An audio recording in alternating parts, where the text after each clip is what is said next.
انت لو فتحت الفيديو ده فانت غالبا جديد في الجيم.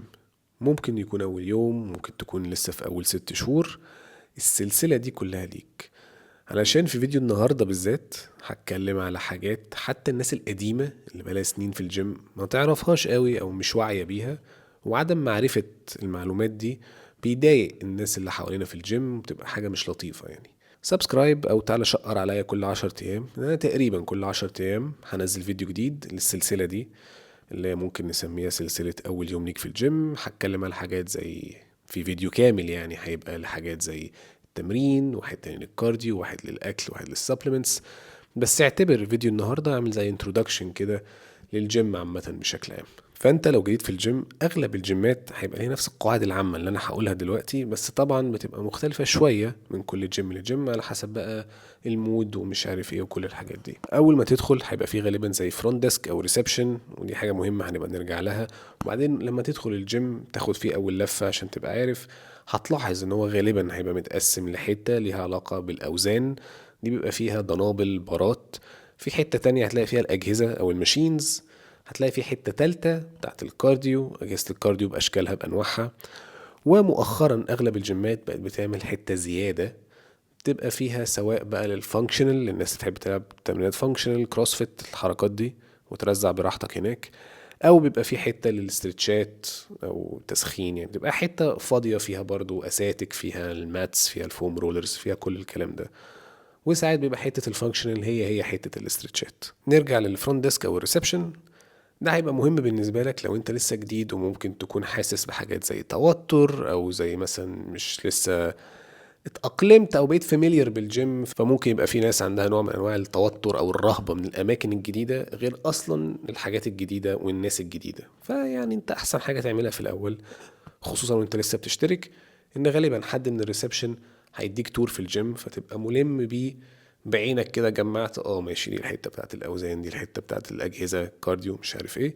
وفي نفس الوقت تساله ايه هي الاوقات اللي بتبقى زحمه او البيك اورز، عشان هم بيبقوا عارفين، بيبقوا متابعين امتى الجيم بيبقى زحمه قوي وامتى الجيم بيبقى فاضي. غالبا بيبقى الجيم زحمه بعد الظهر، اللي هو بعد الشغل والمدارس، الساعه 5 6 في الحقبه الزمنيه دي.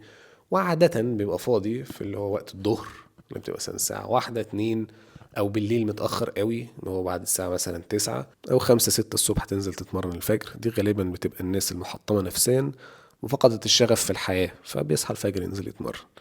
دي غالبا بتبقى الأوقات اللي فاضية. فأنت لو لسه برضو مش متأقلم على الجيم قوي وعايز تنزل براحتك، الدنيا فاضية، غالبا المواعيد دي هتبقى المواعيد اللي هتنزل فيها. وفي نفس الوقت اسأل بتوع الفرونت ديسك. واخر حاجة قبل ما ادخل في النقطة اللي بعدها، هو ان انت برضو خليك عارف ايه الاجهزة اللي عندك في الجيم، خليك عارف الدمبلز البارات، علشان لما بعد كده تبقى جاي النهاردة عندك تمرينة او بتكتب او حد بيكتب لك تمرينة او حاجة، تبقى ملم بايه الاجهزة اللي انت هتستعملها او ممكن تستعملها، عشان ما تلاقيش نفسك مثلا بتدور على جهاز او حاجه مش موجوده في الجيم عندك. بعد كل ده انت ممكن تكون ارتحت شويه للمكان، بس انت لسه مش مرتاح عامه اصلا لفكره التمرين، حاجه جديده عليك، الناس اللي حواليك ما تعرفهاش. فممكن تاخد معاك حد من صحابك يكون بيتمرن بقاله كتير، عارف هو بيعمل ايه، يساعدك، يعرفك، يوفر عليك مشوار، يقول لك هنتمرن كده، هنعمل كذا، مش عارف ايه، يقف معاك في حركتين ثلاثة. ممكن تعمل كده لو انت عندك صحاب، وصحابك مش الطارات والسبلمنتس، عندك صحاب حقيقيين. او ممكن تشوف ترينر في الجيم تمشي معاه في الاول فترة لحد ما تحس انك اتعودت شوية، اتأقلمت على المكان، سواء ده او ده. طبعا ممكن تاخد معاك سماعة تشغل فيها اي حاجة ممكن تخليك تفصل شوية، او تبقى سامع اغاني او بودكاست او اي حاجة انت تسمعها وانت بتتمرن، بس تخليك تفصل شوية بدل ما انت مركز مع نفسك قوي. وطبعا لما تروح وانت عارف انت هتعمل ايه، يعني انت عارف ان النهاردة مثلا هيبقى يوم بوش، انا هعمل 3 4 تمارين دول، عارف ان الجهاز هنا، واخد معاك كراسة او واخد معاك نوتس الابليكيشن بتاع التليفون، كاتب فيه هتلعب كام مجموعة، كاتب فيه الاوزان بتاعتك، فانت مش لسه بتجرب ممكن تعور نفسك، وزن يطلع تقيل، تتكسف، شكلك يطلع وحش، كل الحاجات دي يعني. لما تكتب اوزانك عامة سواء هنا او هنا، هتبقى ملم اكتر بقى انا رايح اعمل ايه، بدور على ايه، فتحس ان انت رايح بهدف، ما تبقاش تايه. اهم حاجة هتكلم عليها في الفيديو ده، وده السبب الرئيسي اللي خلاني اعمل الفيديو ده كله، هو الجيم اتيكيت. يعني ايه؟ يعني انت لما تنزل شغل جديد، جامعة، كلية، مدرسة، جيم، بيبقى كل مكان زي ما تقول ايه ليه الاتيكيت او مجموعة تصرفات كده معينة الناس كلها بشكل او باخر قد تكون اتفقت عليها، سواء المكان ده حاطط القوانين بتاعته او العرف، يعني جرى العرف ان احنا بنعمل كده. فانت برضو عشان ما تبقاش بره الموضوع ده قوي، هقول لك كام حاجة تخلي بالك منها في الأول، إن أنت ممكن ما تكونش واخد بالك منها بتضايق الناس اللي حواليك، وبتبين قد إيه إن أنت قد تكون مثلا اجتماعيا مش واعي، جديد في الجيم، مش مدرك، شبح قوي، نجم في نفسك، يعني هتبقى إنسان من الآخر خنيقي يعني، عشان ما نقولش كلمة تانية. وأول حاجة هقولها هي ما تتنحش، ما تتنحش، ما تبحلقش، ما تبصش كتير. يعني شفت حد شكله حلو، فورمته حلوة قوي، ما تتنحلوش كتير. شفت حد لسه جديد وشكله اوفر ويت او رفيع قوي، ما تتنحش، عشان هو ممكن يحس بنوع من انواع الانسكيورتي. شفت بنت شكلها عجبك وبتتمرن، برضو ما تتنحش، عشان ما تبقاش يعني مش مهم.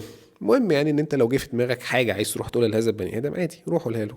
يا كوتش بسم الله ما شاء الله عليك، الباي فظيعه، بتمرن الباي ازاي؟ هتلاقي الناس عامة بتتكلم معاك بطريقة مرحبة أو فيها ترحاب، يعني they're very friendly أكتر مما أنت كنت متخيل في دماغك. بشكل عام ما تتنحش. تاني حاجة هقولها لك هو العرق. ماشي، انت رايح الجيم، رايح تتمرن، طبيعي انك هتعرق، محدش هيجي يقولك ايه يا معلم انت بتعرق ليه. بس حاجتين.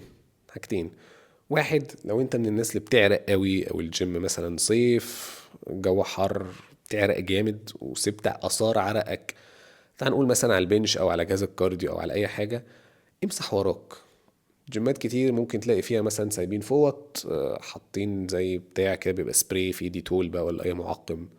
ما فيهوش، خليك انت ابن ناس، هات معاك مثلا وايبس، حطها في شنطة الجيم، مناديل، فوطة حتى قديمة راميها معاك في الجيم، الهدف بس انك تمسح وراك الايه العرق بتاعك، علشانك وعلشان اللي بعديك. يعني مثلا انت ما تجيش تقعد على عرق حد، ما يبقاش انسان معفن، وفي نفس الوقت محدش يقعد على عرقك. يعني دي حاجه نحطها في حساباتنا. حاجه كمان كنت عايز اتكلم عليها هي الريراك. يعني ايه ريراك؟ من البلدي كده، يعني انت لما تخلص دنابل بتلاقي فيه شباب قوي جدا، بيبقى عاده اغلبهم قد القلم ده كده، فهو بيبقى دايما عنده نوع من انواع اللي هو انا لازم اوريكم قد ايه انا جامد، مع ان انا قد القلم ده.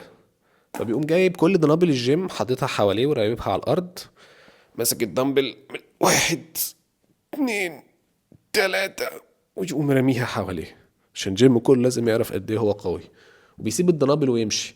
دي حركة قمة في العفانة، ما تعملش كده بعد إذنك. ولو شفت حد بيعمل كده، يعني يبقى أقول له برجع أوزانك، الموضوع شكله وحش، محدش انبهر ومحدش عارف يتمرن بعديك، عشان بنقعد ندور على الدنابل تلاقي مثلا واحدة هنا والتانية هناك ومش عارف انت رامي دي فين، محدش عارف يتمرن برضه عشان انت حاططهم كلهم حواليك كده زي ولادك، فاهم؟ اللي هو بتطمن ان الدنابل كلها حواليك. ليه؟ ليه عايز تتمرن بدمبل اتنين تلاتة يا سيدي، حطهم حواليك، اتمرن، خلصت المجموعة رجعهم تاني مكانهم، الدنيا تبقى ألطف، الجيم يبقى شكله أنضف، محدش مش طايقك عشان انت ماسك كل الدنابل. عشان ساعات كتير الجيمات بيبقى الدمبل مفيش منها غير واحدة، خصوصا الأوزان لما بتبتدي تتقل شوية، مش هتلاقي جيم جايب من نفس الدمبل التقيلة كتير، هتلاقي مثلا جايب من العشرة عشرتين أو تلاتة، عشان العشرة وزن خفيف ناس كتير بتستعمله. انما مثلا مش ناس كتير هتلعب بال35، فهتلاقي 35 واحده، فانت واخد ال30 وال35 وال32. طب ايه يا عم الناس تلعب بايه يعني؟ فاهم؟ خليك شويه ايه بتراعي الحاجات الصغيره دي. بهذه المناسبة، لقيت حد انت بقى بيتمرن بالدمبل اللي انت عايز تتمرن بيها، او بالجهاز، او بالبنش، او بالكيبل، او باي حاجة، عادي ان انت تروح تسأل، تقول للناس ايه يا معلم، ايه يا كوتش، ايه يا حبيبي، ايه اي حاجة، فاضل لك كام مجموعة؟ تمام، يقول لك مثلا فاضل لي اتنين، فاضل لي تلاتة، قول له ينفع ادخل معاك؟ غالبا هيقول لك اه اتفضل ادخل معايا. اللي عايز اقوله ان انت قبل ما تدخل على اي جهاز او اي حاجه، سواء هو فاضي او في حد بيلعب عليه، بص حواليك كده، شوف هل في حد بيلعب، اسال يا شباب في حد بيلعب هنا، عشان ما يبقاش حد مثلا ايه راح يشرب ميه دخل الحمام وهو بيلعب هنا، بيتكلم حد سرح تاخد منه الجهاز، ما بتبقاش لطيفه. انت سالت خلاص، انا عملت اللي عليا. حد بيلعب تسأله يدخلك معاه، انت بتلعب وجي حد سألك ابقى دخله معاك. ودايما راعي بقى، شوف البني ادم ده بيلعب مجموعة وبيريح، فانت هتدخل وهو بيريح، ولا مثلا هو بيلعب سوبر ست فانت هتستناه يلعب الاتنين سوبر سيتس وبعدين تدخل انت. يعني يبقى برضو يعني ايه، خليك فليكس شويه في الحته دي، اسال، ولما حد يقول لك هدخل معاك دخله معاك. واخر حاجه في حته الاوزان والاجهزه دي برضو، يعني واضحه قوي بس هقولها. ما تفتريش على الاجهزه، يعني دونت ابيوز الحاجه، يعني ما تبقاش بني ادم فاهم اللي هو الحاجه دي مش بتاعتي فعادي اكسرها واهينها وافشخها واطلع ميتين ابو اللي جابوها، يعني مش للدرجه دي يعني، عارف فاهم. عادي يعني تبقى بني ادم شويه بتراعي الحاجه، خصوصا ان انت يعني بتستعملها، الناس اللي حواليك بتستعملها مش بتاعتك، يعني خلي عندنا شويه سنس كده. واخر حاجه بقى في موضوع الاتيكيت ده، عشان ما نطولش فيديو ده اكتر من كده، هتكلم عليها تبقى حاجات ليها علاقه عامه بالهايجين وبلبس الجيم. طيب هايجين مش هتكلم فيها كتير. جيم داخل تعرق، اعمل حسابك انك داخل تعرق، خد احتياطاتك. خد احتياطاتك ازاي؟ مش مصدق ان انا هقول كده بس هقول كده، يعني عادي. ديودرنت مش هيحصل فيه حاجه، عايز ترش رشه اي حاجه غير فوق غير الديودرنت ده مش بينفي ده، ماشي تمام. غير ديودرنت عايز بقى ترش اي حاجه تانية بقى انت عايز تحطها في الحياه. شوف انت ظروفك ايه، بتحط سبراي، بتحط بودي سبراي، عايز تحط بارفان، اللي انت عايزه حبيبي حط اللي انت عايزه، مش هنختلف. المهم ما تبقاش ريحتك وحشه، ده اول حاجه. تاني حاجة لبس الجيم، دي بتختلف بقى من جيم لجيم. في جيمات بتبقى فليكس قوي، فانت عندك براح قوي تلبس اللي انت عايزه. طبعا مش لدرجة انك تروح ببيجامة، انت فاهم انا قصدي ايه، ولا تروح ببنطلون جينز، يعني نخلي عندنا سنس شوية. بس قصدي ايه في الموضوع ده، يعني في جيمات تلاقيها تمام ان انت تلبس اللي هو التيشيرت اللي هم بيسموه السترينجر، اللي هو بيبقى كأنك مش لابس حاجة ده. وفي جيمات بتبقى مش تمام قوي مع الفكرة. دول مش موجودين كتير في مصر الصراحة، انا ما شفتهمش. بس بره مصر بالذات بيبقوا موجودين في جيمات اللي هو بيقول لك لا مش عايزينك تلبس سترينجر، في جيمات يقول لك لا عادي ما عنديش مشكله مش عارف ايه. في جيمات هتقول لك بعد اذنك ما تجيش لابس شبشب، ما تتمرنش حافي في الجيم. في جيمات بالنسبه لها دي حاجه عاديه جدا. تلاقي في شباب اصلا بتنزل الجيم لابسه كروكس او شباشب، في جيمات بالنسبه لها ده تمام، في جيمات بالنسبه لها ده لا. دي حاجات كلها تخلي بالك منها. اخر حاجه هقولها هي غريبه شويه بس هنضطر نقولها، في جيمات بتبقى تمام انك تقلع التيشيرت في الجيم جوه الجيم وسط الفلور وسط الاجهزه، في جيمات تمام مع الموضوع ده، سواء انت شاب فورمه بتتفرج على البامب او انت عايش دور مات فريجر كروس فيتر فبرضه بتقلع التيشيرت. في جيمات تمام وفي جيمات مش تمام قوي، يعني على حسب هم ظروفهم ايه. انت لو في جيم كروس فيت تمام وهتعمل حاجه زي كده، يعني من اللي انا شفته من اللي انا فاهمه ده بيبقى اكسبتبل اكتر، الموضوع الناس متقبلاه اكتر عادي، ما فيهوش مشكله. الناس دي بيطلع عينيها في التمرين والجو بيبقى دايما حر وكده فمش مشكله. لو انت برضه هتقلع تيشيرت في وسط التمرين بقى بعيد عن بتوع الكروسفيت، لو الجيم بتاعك تمام يعني خلي عندك شويه سنس مثلا فاهم، بلاش تقلع التيشيرت في اكتر حته زحمه في الجيم، تراعي ان الدنيا تمام فاهم، مفيش حاجه ممكن تضايق اي حد لو انت قلع التيشيرت. مش لازم بقى تعيش التمرينة كلها من غير تيشيرت، مش لازم تمشي فاهم معرضها علينا علشان انت قلعت التيشيرت، يعني نراعي شوية الحاجات دي. انما غير كده اغلب الجيمات هتقول لك اه يا لا، يعني مش هيبقى فيه ايه جراي اريا، يعني هيبقى الموضوع واضح يا ابيض يا اسود بس كده. وافتكر ان انت مع الوقت يعني بعد اول سنة سنتين غالبا الجيم ده هيبقى بيتك التاني بنسبة كبيرة جدا، على حسب قوة قدراتك الاجتماعية. يعني عندك صحاب ولا لا؟ لو ما عندكش صحاب الجيم هيبقى بيتك التاني، عندك صحاب هيبقى علاقتك بالجيم علاقة طبيعية. بس مهم يعني ان هو هيبقى بيتك التاني، فانت في الحياة ما تحسش بتنشن، ما تحسش ان انت بتعمل حاجة غريبة الناس هتبص عليك، بالعكس انت مع الوقت هتعمل صحاب، هتنبسط، هتبقى مرتاح في الجيم، هتبقى بتروح هناك كتير. وبس انا كده خلاص تقريبا بقفل الفيديو. لو في حاجة انا نسيتها في الجيم اتيكيت او حاجة انت بتشوفها بتضايقك عايز تبقى تكتبها، اكتبها لي تحت في الكومنتات، ممكن اكون انا نسيتها او سقطتها. والفيديو الجاي هيبقى عن التمارين، نفس السلسلة دي هبقى بتكلم عن التمارين، ازاي تختار السبليت بتاعك، يعني تلعب ايه في الاسبوع، اسبوعك شكله ازاي، كل تمرينة تبقى عاملة ايه تمارين، اختار التمرينة العدات المجاميع، كل الكلام ده. فسبسكرايب او شقر عليا كده كل 10 ايام.